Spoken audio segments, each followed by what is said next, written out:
Cultural diffusion and traditional Korean culture. Three Kingdoms period. So first let's examine this process of cultural diffusion and the examination of different cultural influences in the ancient period. And to do this, because during the ancient period there are many different political entities, it is not just China, Korea, and Japan, but there are actually many different entities at the time. It's important for us to examine these different elements of culture.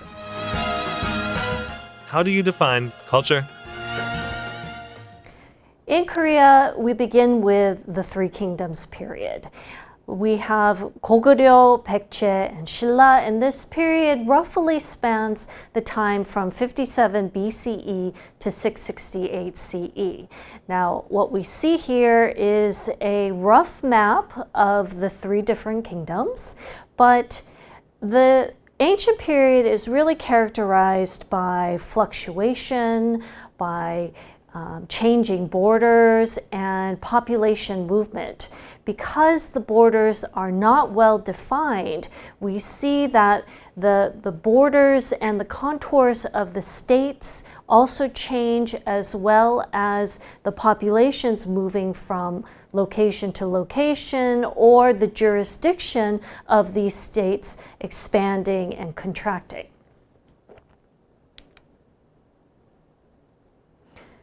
So when we examine the ancient period, it's very important for us to understand that there is no well-defined Korea in the sense that we understand Korea today. We understand Korea with a well-defined border, as a defined territory, a specific language, and very specific symbols that are associated with the South Korean state. But in the ancient period, all of this is still in the process of formation. So within the peninsula, there are many divisions.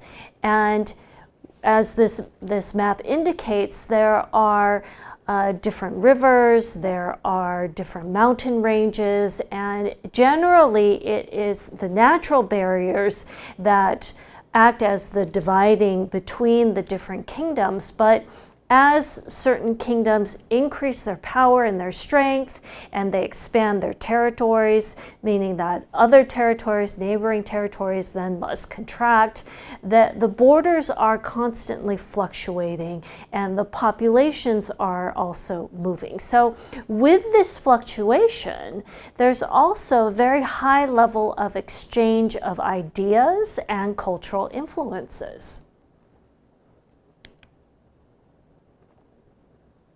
So, for example, there was generally expansion down to the Han River, and the Han River acted as a natural border.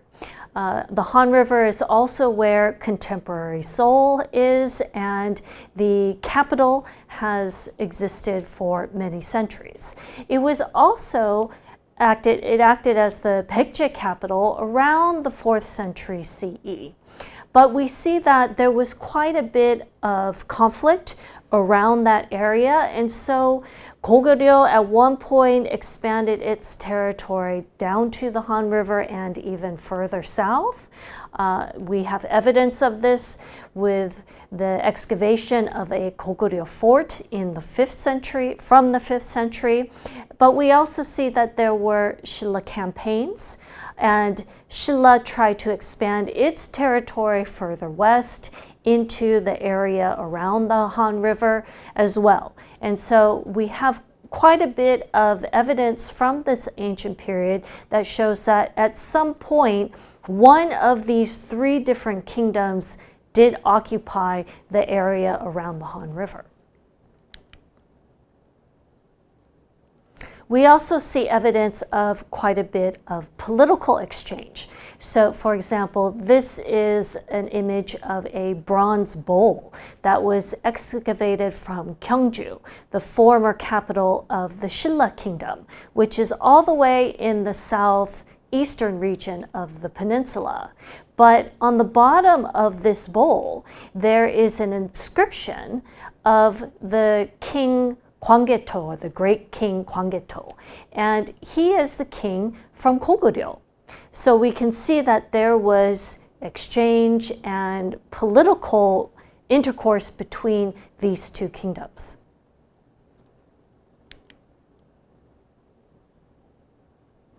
Now, if we're to look at the ancient period and the intellectual influences, Confucian ideology was quite prevalent during the Three Kingdoms period. So Confucianism, which dates back to the ancient period in China, also eventually was introduced into the Korean peninsula in Goguryeo, Baekje, and Silla, and they became adopted in the different regions to a certain extent.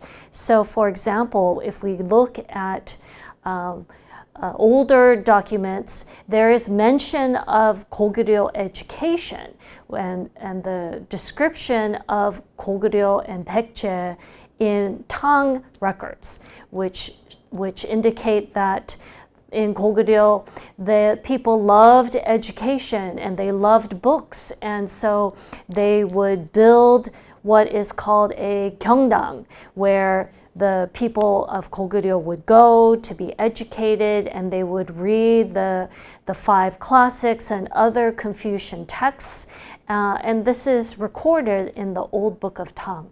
So we see how there was influence that traveled from the ancient Chinese region into the Three Kingdoms.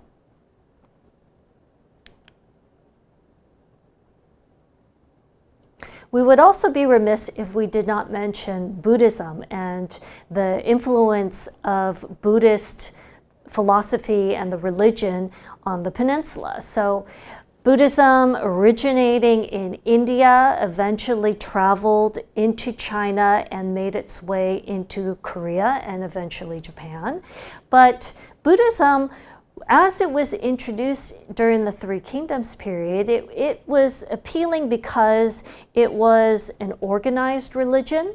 There was a Buddhist canon of texts that had been neatly organized and even translated from the Sanskrit to classical Chinese. And there was also a great amount of impressive artwork associated with the Buddhist religion. So because of the organization and because of the textual influence, Buddhism became quite popular. It was patronized by the Korean royal families and the Korean aristocracies. And so as a result, we see quite a bit of Buddhist architecture in the form of temples and pagodas that still exist in Korea today. One example of some incredibly impressive Buddhist artwork are these statues. So the one on the left is a statue of the pensive Bodhisattva, and this was carved out of bronze. It is currently a national treasure here in Korea, but it's from the Silla period. And if you see that it is very similar to the image on the right, which is also a statue of the pensive Buddha, but this one is carved out of wood, and this one is currently in Kyoto. So it is in a temple in Kyoto. It is a Japanese national treasure. And up until very recently, the provenance of this statue was unknown.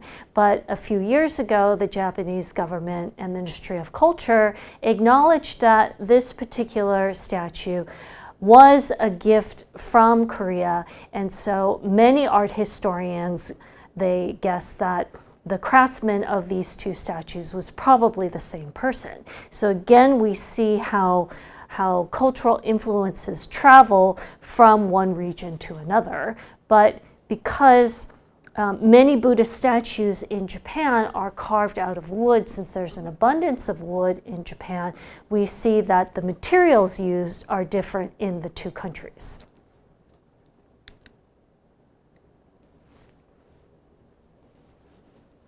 The pagoda concept was a concept originally from India. And what we see in the upper left-hand corner is a temple from India, and on the right we see a temple that is from China. And although they are similar, there are some differences. The pagoda on the bottom left is a pagoda from the Baekje period, and then the pagoda on the bottom right is from Japan. These are all roughly pagodas from around the same period, 5th, 6th, 7th centuries, but you can see that there are similarities in style with important differences.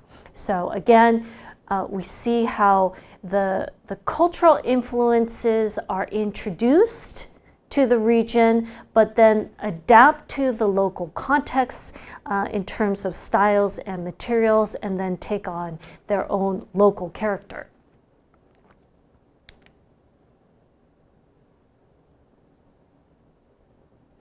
In ancient Korea, there was also the influence of Taoism from China.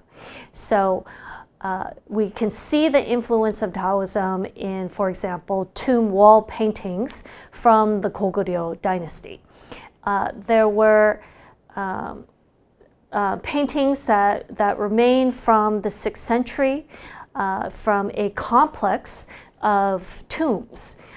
This was a burial site for kings and queens and other royal family members. But the paintings on the tomb walls, they give us a unique insight into everyday life.